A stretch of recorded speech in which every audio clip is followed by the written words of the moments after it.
150편입니다.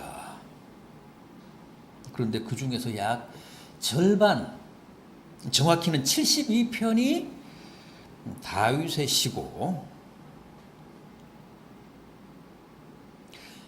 그 다음으로 아삽의 시가 많습니다.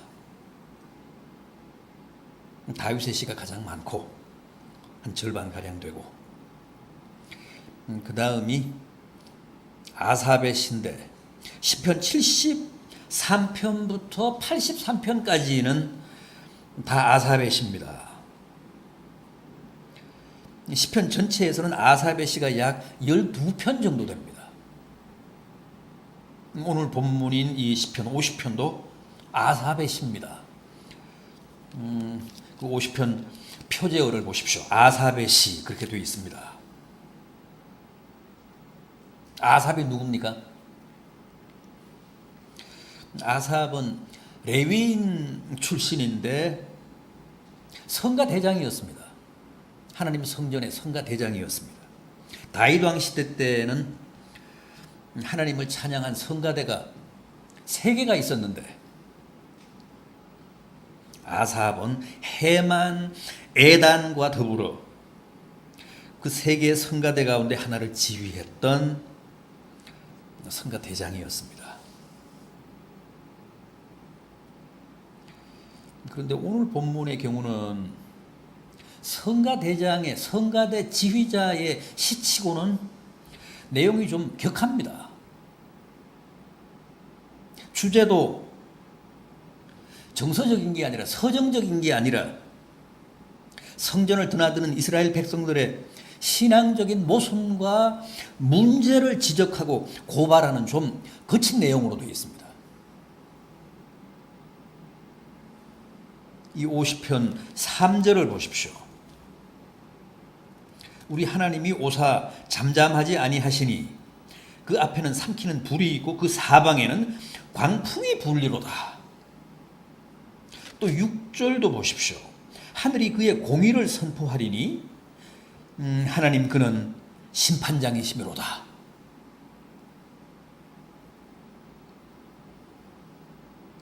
자, 그럼 아삽이 대체 뭘 지적하고 뭘 책망하려고 이렇게 삼키는 불을 얘기하고 광풍을 얘기하고 공의로운 재판장을 언급하는 겁니까? 우선 예루살렘 사람들의 형식적인 예배를 문제 삼았습니다. 우리가 함께 본 오늘 본문 8절을 보십시오. 나는 내 재물 때문에 너를 책망하지는 아니하리니 내 번제가 항상 내 앞에 있음이로다. 백성들이, 당시 예루살렘 사람들이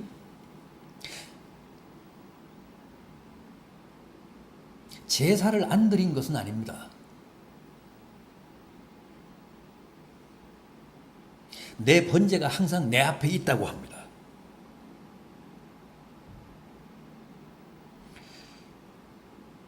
예배를 안 드리는 것은 아닌데, 예배는 늘 드리는데 뭐가 문제입니까? 예배를 드리면 됐지 뭘 더 바라십니까? 본문을 보십시오. 늘 번제가 내 앞에 있다고 하시면서 뭐라고 하십니까? 9절 이하를 보십시오. 내가 내 집에서 수소나 내 우리에서 순념소를 가져가지 아니하리니 이는 삼림의 짐승들과 무산의 가축이 다 내 것이며 산의 모든 새들도 내가 아는 것이며 들의 짐승도 내 것이미로다. 내가 가령 추려도 내게 이르지 아니할 것은 세계와 거기에 충만한 것이 내 것이미로다. 내가 수소의 고기를 먹으며 염소의 피를 마시겠느냐? 온 삼림의 짐승들, 무산의 가축들, 모든 새들, 들의 모든 짐승이 다 내 것인데 내가 뭐가 아쉬워서 너희에게 수소의 고기를 바라고 염소의 피를 원하겠느냐? 그러시면서 정작 내가 너희들에게 원하는 것은 따로 있다고 하십니다. 그게 뭡니까? 14절 이하를 보십시오. 14절 이하 15절 상반절. 감사로 하나님께 제사를 드리며 지존하신 이에게 내 서원을 갚으며 환난 날에 나를 부르라. 여러분, 이게 무슨 뜻입니까?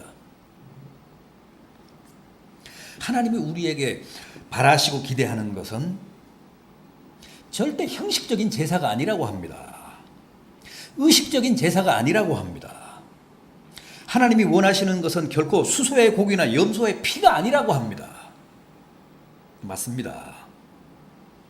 하나님은 절대 수소의 고기에 굶주린 분이 아니십니다. 염소의 피에 목마른 분이 아니십니다. 그럼에도 실제로는 많은 사람들이 그것으로 하나님을 달래려고 합니다. 그것으로 하나님과의 관계를 무마하려고 합니다.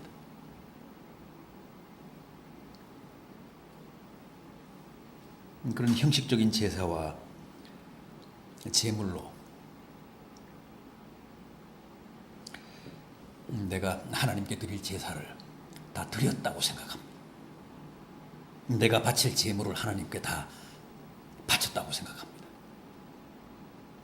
내 의무를 다 했다고 생각합니다.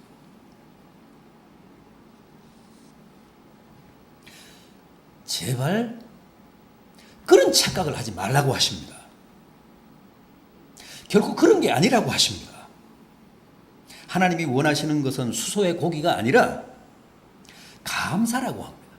염소의 피가 아니라 서원을 갚는 것이라고 합니다. 환난 날에 하나님께 간절히 비는 것이라고 합니다.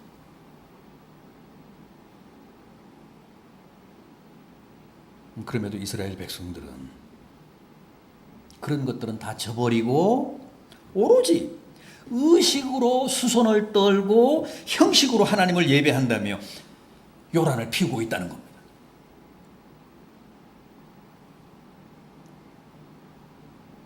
번제란 잘 아시는 대로 짐승을 잡아서 터럭 하나도 남기지 않고 다 제단 숯불에 태워서 바치는 제사를 뜻합니다.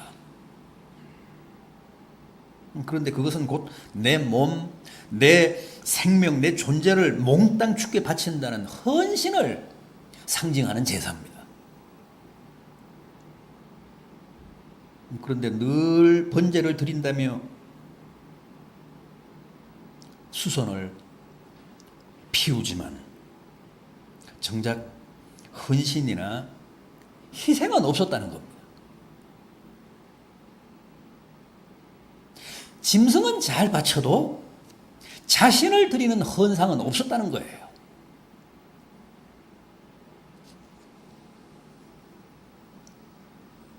주님이 서기관들과 바리새인들을 책망하실 때도 그렇게 말씀하시지 않았습니까? 화 있을진저 외식하는 자들이여, 너희가 박하와 회향과 근체의 11조는 드리되 더 중한 바 의와 인과 신은 버렸도다. 똑같은 고발이십니다. 정신은 버렸다는 거예요. 형식만 남았다는 겁니다.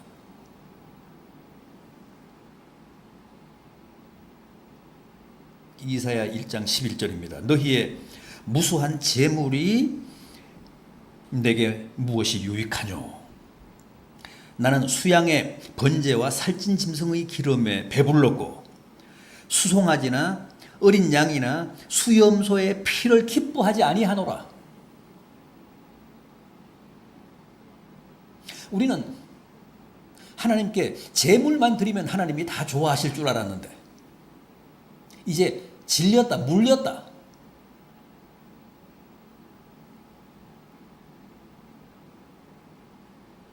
하나님은 예배의 형식이나 제물이 아니라 거기에 담긴 그 형식, 그 제물로 표현되는, 고백되는 예배자의 중심을 소중하게 여기십니다. 예배의 근본 정신을 받으십니다. 그걸 평가하십니다. 그걸 기뻐하십니다. 그럼에도 당시 이스라엘은 알맹이는 다 놓치고 형식만, 껍데기만 붙잡고 있었다는 겁니다.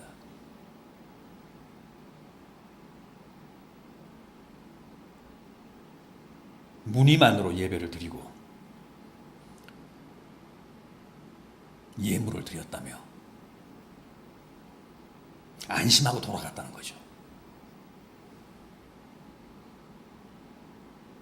그래서 아삽이 이렇게 격렬한 언어로 신랄하게 책망하며 그들의 문제를 지적하고 있는 겁니다. 또 뭐라고 했습니까? 또 뭘 지적했습니까? 그들의 형식적인 믿음입니다. 당시 이스라엘은 예배만이 아니라 믿음도 완전히 형식주의에 빠져 있었습니다. 16절 이하를 보십시오. 악인에게는 하나님이 이르시되 내가 어찌하여 내 율례를 전하며 내 언약을 내 입에 두느냐. 내가 교훈을 미워하고 내 말을 내 뒤로 던지며 도둑을 본즉 그와 연합하고 간음하는 자들과 동료가 되며 내 입을 악에게 내어주고 내 혀로 거짓을 꾸미며 앉아서 내 형제를 공박하며 내 어머니의 아들들을 비방하는도다.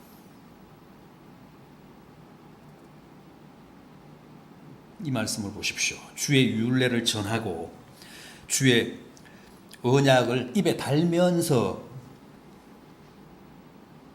살아도 실은 그들이 주의 교훈을 미워하고 주의 말씀을 등 뒤로 던지고 도적과 야합하고 입을 악에게 주고 형제들을 공박하고, 그러니까 말뿐인 믿음, 허울뿐인 신앙,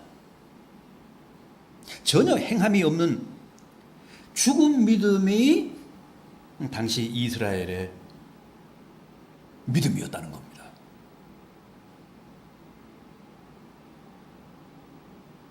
그럼에도 하나님이 오래 참고 그들을 기다렸더니 이제는 아예 하나님마저도 자기들과 같은 존재인 줄로 알았다는 거예요. 21절을 보십시오. 내가 이 일을 행하여도 내가 잠잠하였더니 내가 나를 너와 같은 줄로 생각하였도다.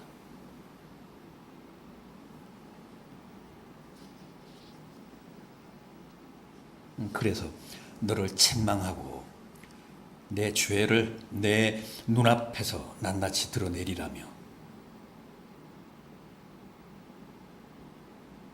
보응과 징계를 다짐하고 계십니다.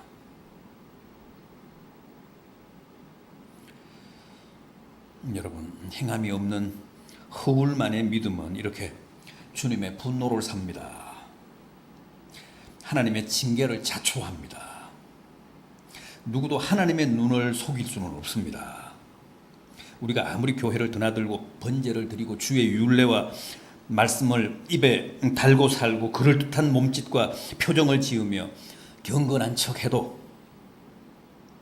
믿음 있는 척해도 주님은 다 아십니다. 다 보십니다. 그런데도 주님이 여전히 잠잠하신 것은 주님이 내게 속아서가 아니라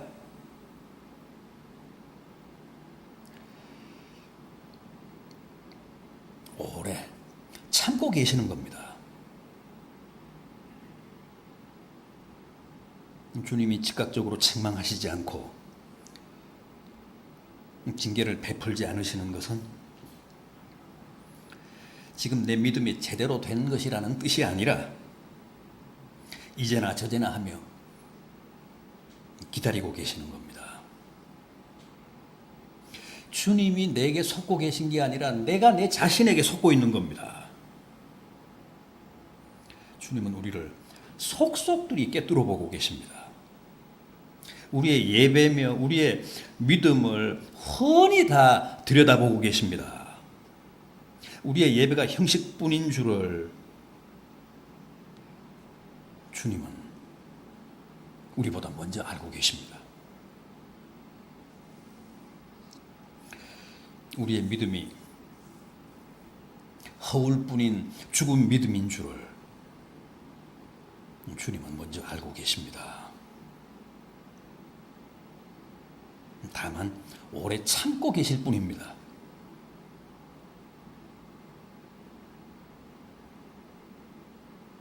그렇다면 오늘 본문의 결론은 뭡니까? 마지막 23절입니다. 마지막 23절을 보십시오. 감사로 제사를 드리는 자가 나를 영화롭게 하나니 그의 행위를 옳게 하는 자에게 내가 하나님의 구원을 보이리라. 더 이상 하나님의 인내심을 시험하지 말고 속히 감사의 제사와 행함이 있는 믿음을 회복하라는 겁니다. 그러면 구원을 보인다고 하십니다. 그러니까 중요한 것은 아직도 늦지 않았다는 거죠. 아직도 회복의 여지가 있다고 말씀합니다. 그러니 빨리 제사의 본래 정신과 믿음의 올바른 내용을 회복하라는 겁니다. 되찾으라는 겁니다.